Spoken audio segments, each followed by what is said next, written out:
आज final list आने वाला है। अगर कोई भी गड़बड़ी हुआ ना तो घड़ी चौक में खड़े होकर मैं दोनों पार्टी के दलालों को खुला न्योता दे रहा हूँ अपने कार्यकर्ताओं को तैयार करके रखना मेरे ऊपर एफआईआर करने के लिए। मैं जाति पे कभी जाती नहीं हूँ दोस्तों, लेकिन ये चोर लोग अच्छे अच्छे ईसाई लोगों का वोट काट दिए जो हमेशा मेरे को ये सिखाए कि हर धर्मों का इज्जत करना चाहिए करके। और कम से कम इन नालायकों से तो ज्यादा इज्जत है मेरे दिल में सभी धर्मों के लिए।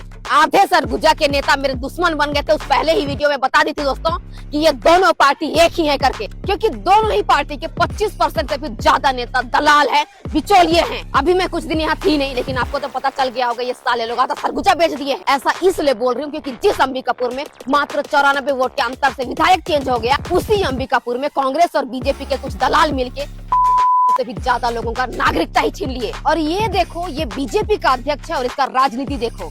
इन नालायकों का सीधा सा फंडा है, अगर कोई आदमी बीजेपी का नहीं है तो चाहे वो हिंदू हो, मुस्लिम हो, ईसाई है, छीनो सालों का नागरिकता। और ये राम विचार नेताओं का घनिष्ठ मित्र, इसको तो मेरे को देखते ही लग गया था या तो ये भू माफिया होगा या तो ये बहुत बड़ा डाकू होगा। और मैं आपको सच बता रही हूँ, बड़े बड़े पत्रकार लड़कियों को मैं इससे डरते हुए देखी हूँ। कायदे से देखा जाए तो इसमें बजरंग दल हो गया, मुस्लिम समुदाय हो गया, ईसाई संगठन हो गया, सबको सामने आना चाहिए। लेकिन सरगुजा के भोले भाले जनता को लगता है कि हम तो एक विपक्ष बैठा के रखे हैं ना, वो हमारे लिए आवाज उठाएगा, लड़ेगा। लेकिन आप इन नालायक लोगों का चेहरा गौर से देखिए और सरगुजा का कसम खा करके बोलिए, क्या एक के चेहरे पे भी थोड़ा सा तकलीफ दिख रहा है 1400 वोट कटने का? इसमें टीएस बाबा कहाँ हैं?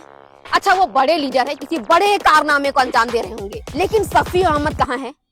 इस नालायक को तो कम से कम आवाज उठाना चाहिए था, क्योंकि लगभग 1100 वोट केवल तो मुसलमानों का ही काट दिया गया है। मैं बताती हूँ ये दलाल कहाँ होगा, या तो कहीं सम्मान ढूंढ रहा होगा या तो किसी का दलाली कर रहा होगा। ये साले कुछ दलाल लोग आपसी साठ गांठ से ये साबित कर दिए कि अगर आपको सरगुजा में हिंदुओं का नेता बनना है तो आपको हिंदुओं की भावनाओं से खेलना आना चाहिए। अगर आपको आदिवासियों का नेता बनना है तो आपको आदिवासियों का शोषण करना पड़ेगा, और अगर आपको मुसलमानों का लीडर बनना है तो आपको मुसलमानों से नफरत करना पड़ेगा। ये क्राइटेरिया सेट कर रहे हैं ये निकम्मे लोग, क्योंकि राजनीति तो इनका साइड बिजनेस है, असली काम तो इनका दलाली करना और राजनीति को गंदा करना है। इन हरामखोरों को लगता है कि बस मीडिया कंट्रोल में कर दो और इनका घिनौना चेहरा कोई देख नहीं पाएगा।